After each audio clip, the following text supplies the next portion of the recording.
Muchas gracias a todos por las preguntas. Tengo un montón de preguntas aquí. De todos modos vamos a hacerlo ágil y precisamente por eso yo tengo las preguntas para canalizar, y si hay alguna pregunta más que se quiera hacer, por favor, a través de Alejandra o de María, pues se lo entregáis el papel y me lo hace llegar. Entonces, a ver si lo consigo. Bueno, la primera pregunta, hemos visto en los casos que han proyectado, se ha hablado muchas veces de beneficios reales de los proyectos de Big Data.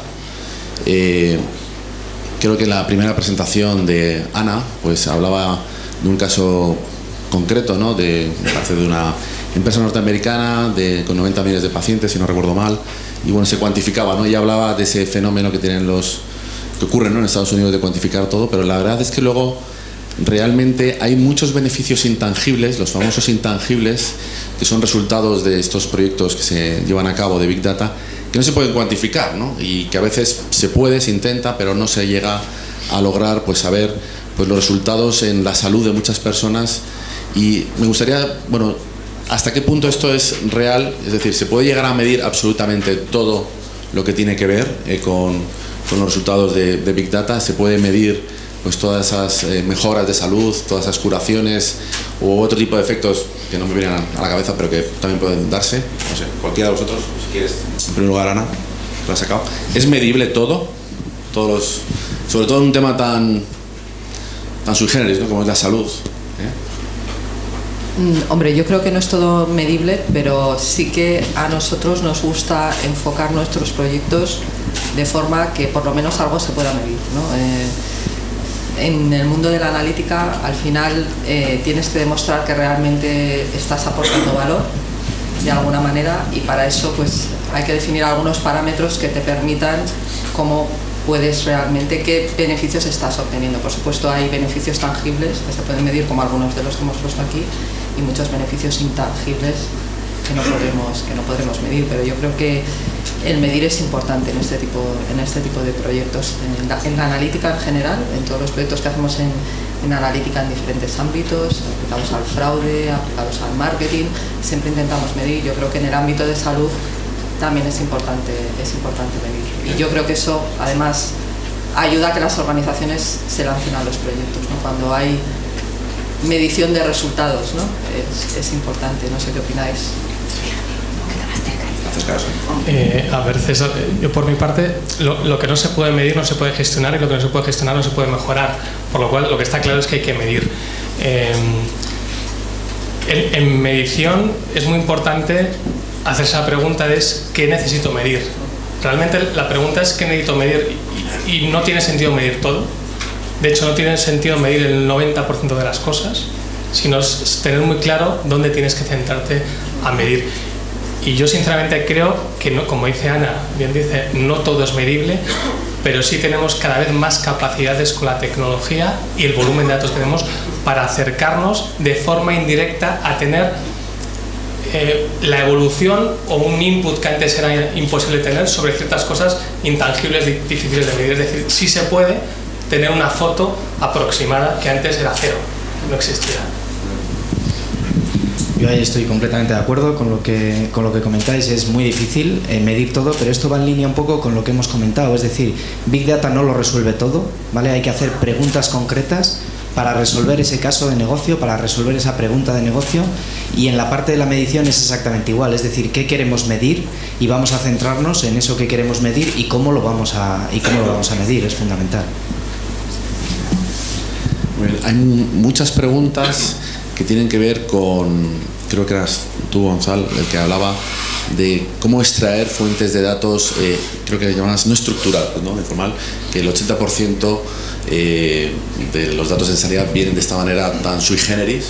Entonces, hay varias preguntas que se repiten de cómo se puede solucionar esa situación, es decir, cómo podemos, de qué forma casi de ciencia ficción, ¿no? Que también comentaba Ana al principio, pues que a través de redes sociales hacen una sobrecarga, ¿no?, de información.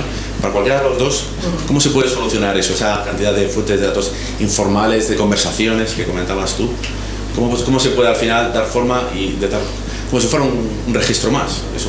¿Es posible? Sí, sí es posible y lo estamos haciendo. Es a través de la analítica, mediante técnicas de text mining, ¿vale? que extraen el contenido de texto y lo interpretan, y evidentemente van aprendiendo con el tiempo estas técnicas para ir interpretando los datos y esa información cada vez mejor y más precisa, y convertirla en una información estructurada que luego la podamos procesar, evidentemente.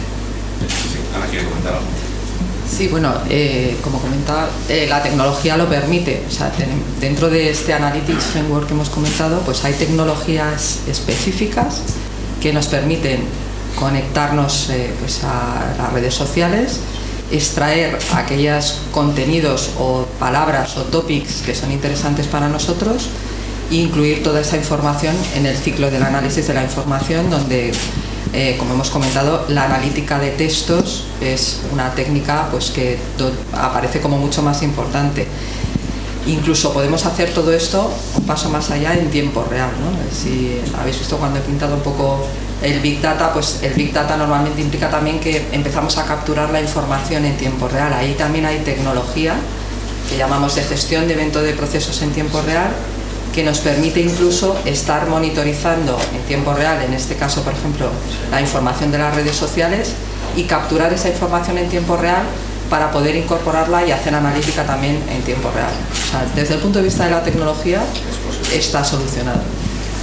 Luego viene la pregunta: ¿qué es la información que es útil en las redes sociales y que queremos incorporar en ese repositorio de análisis? Porque realmente pensamos que va a dar valor a contestar la pregunta de negocio que queremos responder, ¿no? O sea, no es tanto voy a coger y analizar, capturar todo, que la tecnología lo permite, pero qué es lo que tengo que capturar porque creo que me va a dar valor para responder a una determinada pregunta de negocio.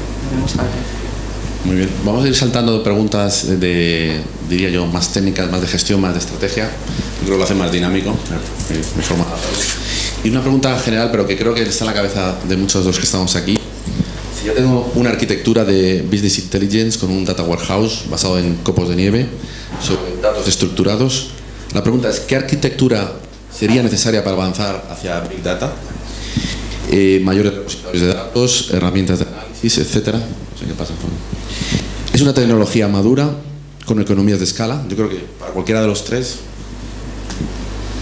A ver, yo ahí lo que está claro, y lo decíamos en las presentaciones, hay que tener una arquitectura tecnológica de referencia, y esa arquitectura tecnológica de referencia es perfectamente compatible con las arquitecturas que tenemos hasta la fecha para ejecutar esos proyectos de Data Warehouse, esos proyectos de Business Intelligence. No hay que desechar todo lo que tenemos, ¿vale? Entonces es perfectamente complementaria, pero lo que sí está claro es que hay que tener esa arquitectura en mente, ¿vale? De todo lo que va a venir para ejecutar proyectos de Big Data, para ir pasando de lo que es el dato a lo que es el conocimiento.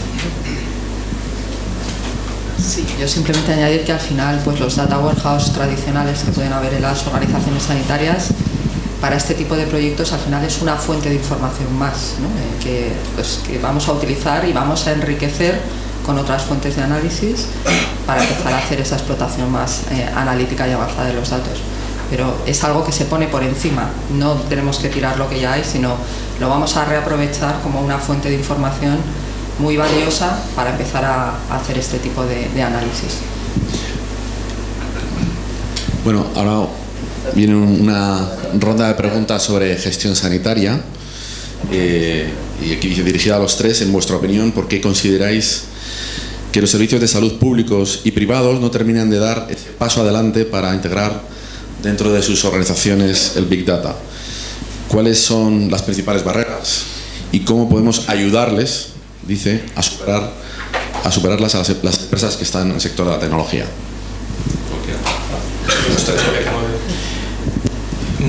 Creo que hay una falsa imagen de que los proyectos de Big Data, como tiene la palabra Big delante, son grandes en presupuesto y grandes en complejidad.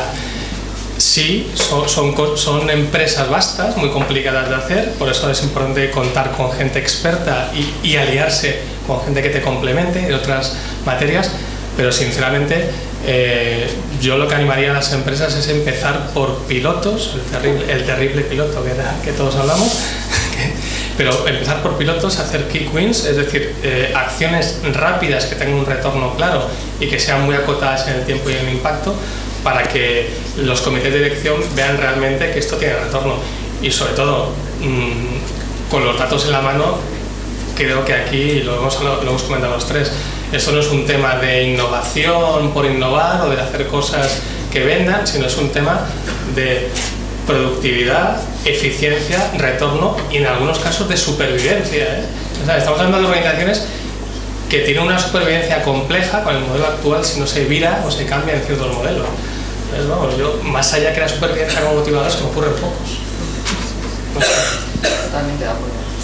Vamos, de hecho yo creo que lo hemos enseñado un poco en la última presentación, totalmente de acuerdo que el enfoque tiene que ser tener pequeños quick wins en base a definir escenarios concretos en los que podamos empezar a demostrar el valor y poco a poco ir creciendo. Y Big Data no es Big Projects, totalmente de acuerdo. Yo creo que completamente de acuerdo con ellos, pero añadir un poco también, yo creo que la seguridad del paciente, la seguridad de la información, yo creo que está retrayendo un poco a las organizaciones sanitarias de cara a lanzarse a este tipo de proyectos. Hay otro tipo de sectores, como puede ser el sector financiero, que van mucho más avanzados que lo que es el sector sanitario.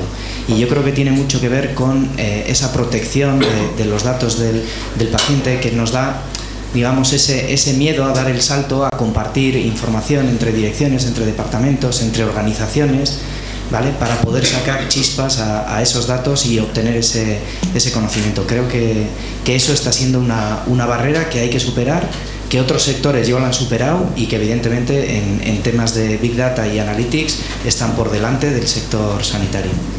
Muy bien. Otra pregunta que tiene que ver con gestión sanitaria. En el caso de España, que tenemos los servicios de salud en las diferentes comunidades autónomas, pero que interoperan, ¿no? Para la gestión, entiendo que de muchos documentos que se comparten. En el caso de Big Data, ¿tiene sentido?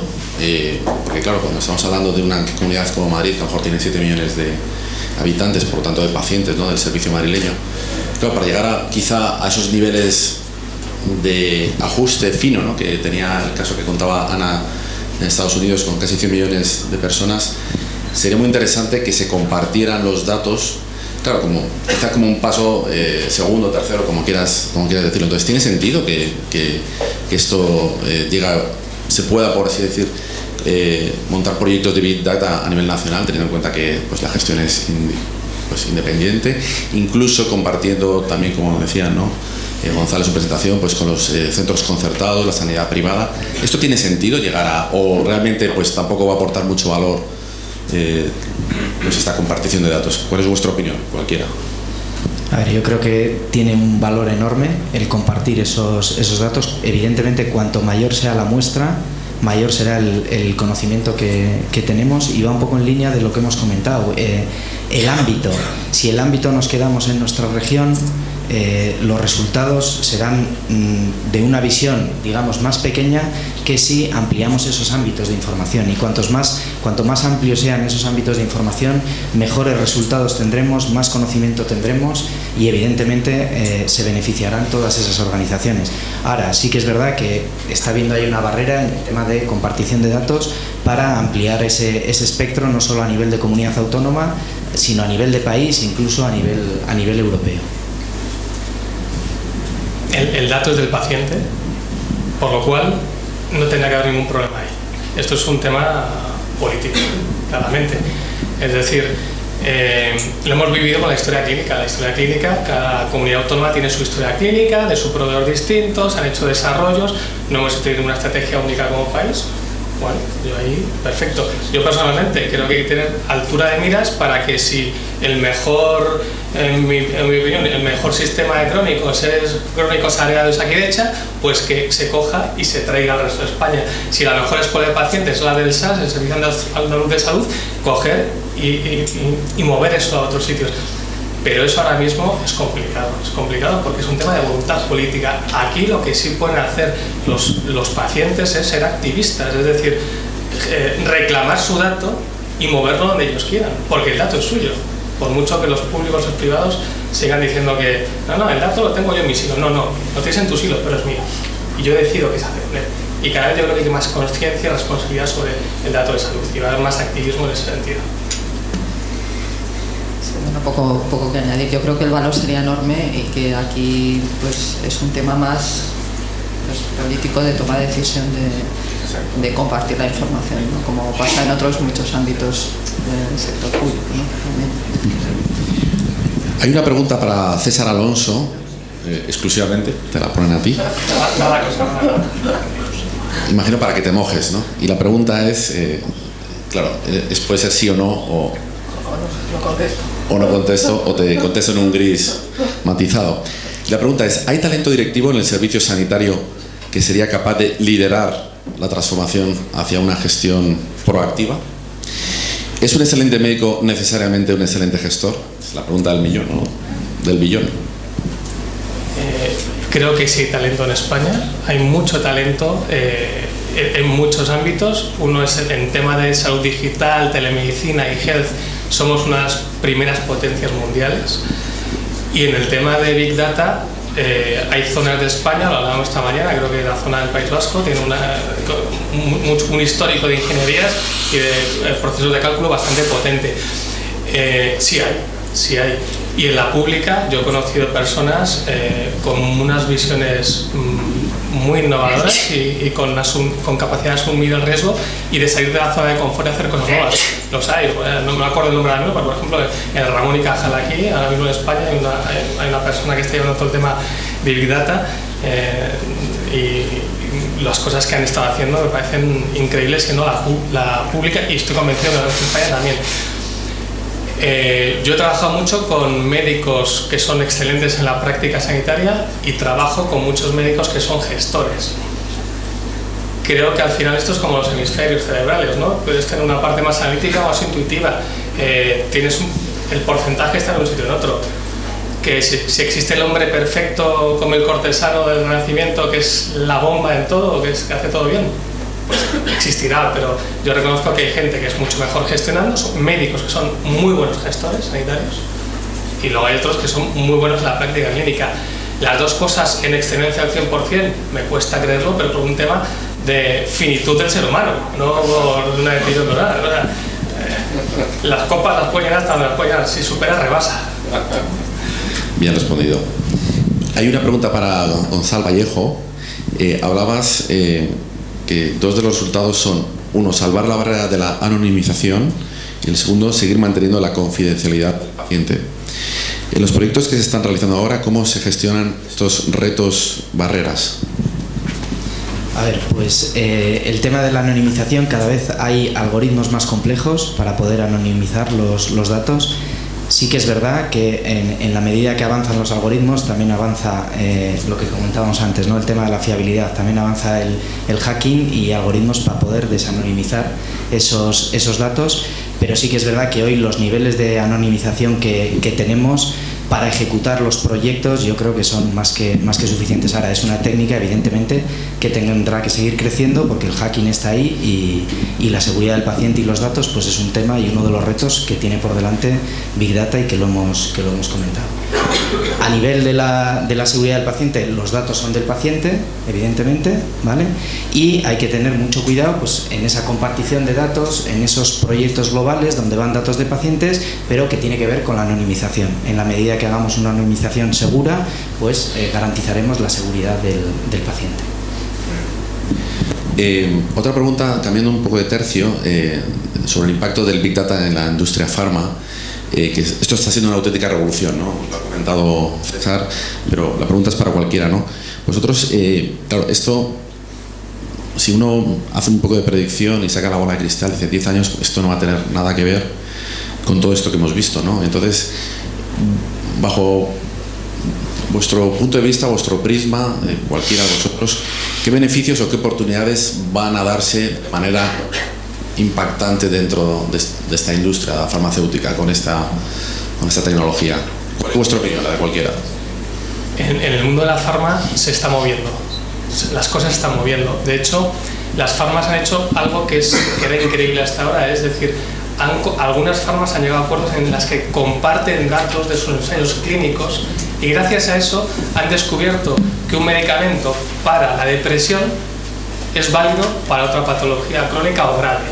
Entonces, sí es decir, el mundo ha dejado de ser un lugar donde puedas ir tú solo, de llanero solitario, y el mundo es un deporte, puedes vivir en él si juegas en equipo, ¿me entiendes? Entonces, eso está quedando claro y las farmas han apuntado ahí. Y realmente el diseño de medicamentos hoy en día se está haciendo gracias a la compartición de datos, como hablamos de Patients Like Me y muchos otros plataformas, a que el paciente está compartiendo datos y las farmas están compartiendo datos entre ellas, por lo cual los silos se van a romper poco a poco y se van a interconectar, porque de verdad el valor es lo que comentábamos. La salud es como un espejo roto, si no unes todos los trocitos no ves la imagen final, ves un ojo, ves una oreja, pero no ves la foto global, que es la importante. Entonces esto va de sumar, de unir, de tener sinergias, de trabajar en equipo.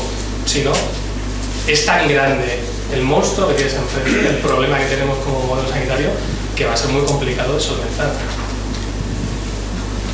Simplemente por añadir un tema en esto de la prescripción, yo creo que vamos a llegar a un escenario en que la prescripción va a ser personalizada y por paciente. Esto de las prescripciones genéricas de las pastillas una semana cada 8 horas, llegaremos en no muchos años a prescripciones personalizadas por paciente, y en eso nos va a ayudar pues evidentemente la analítica y los proyectos de vida.